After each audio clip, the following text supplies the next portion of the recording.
We're joined now by Doyinsola Aina, the Interim Director of the Black Mamas Matter Alliance. Thanks so much for joining us. Thank you. Now, there are some public health policies that are working to address the high maternal morbidity and mortality rates among Black women. What's standing in the way from them being fully implemented? Absolutely. Definitely one of the things that we're happy about to address this heinous issue around the maternal mortality rate that we're experiencing in the U.S. that has actually risen in the last 30 years, while other industrialized countries have seen a decrease in their maternal mortality rate. But you know, in the last year and a half, we've seen a lot of federal level legislation that has been introduced. One of them that has been finally passed is the Preventing Maternal Deaths Act. And what that does, it sets up, or it allows rather, every state to at least count maternal deaths in the state. That's the bare basic that we need to have in terms of step one.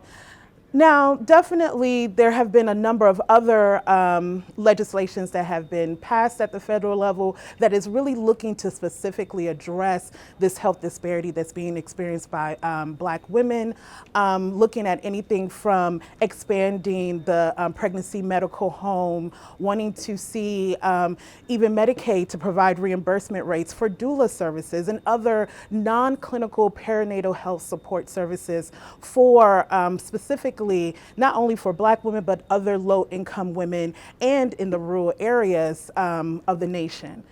The only thing that you know, is still missing from a lot of these legislation is a very comprehensive health equity approach to really help shift how we practice rather healthcare service delivery, you know, and really supporting a multitude of workforce in everyone from doulas to midwives to OBGYNs and also social workers as well, because we need all of these folks working at the local level and at the state level in both public health systems and in hospital systems to really address this issue. You mentioned doulas. How are doulas helping to save Black mothers' lives? Our perspective to doula care is really about full spectrum from the perinatal period to labor and delivery to the postpartum period, at least to the full 2 years of the infant's life in terms of a full spectrum support. And so we understand that access to community-based, full-spectrum doula care and services is really what's needed for Black women in all different areas of the country. And we need to have more hospital systems, even the medical society, to really get behind that. Because doula care and doula services is actually one approach, and we need actually more midwives, more community-based midwives to be part of that team, along with OBGYNs and MFMs, which are the maternal fetal medicine specialists as well. All these people working together to help address this issue and provide the support that Black women need. And what can we do to help solve this problem of the morbidity and mortality rates among Black women? Absolutely. So again, at the Black Mamas Matter Alliance, what we center is Black women's leadership around this issue. There are a number of Black women-led community-based organizations that are providing maternal and reproductive health services and programs all across the country in their local areas.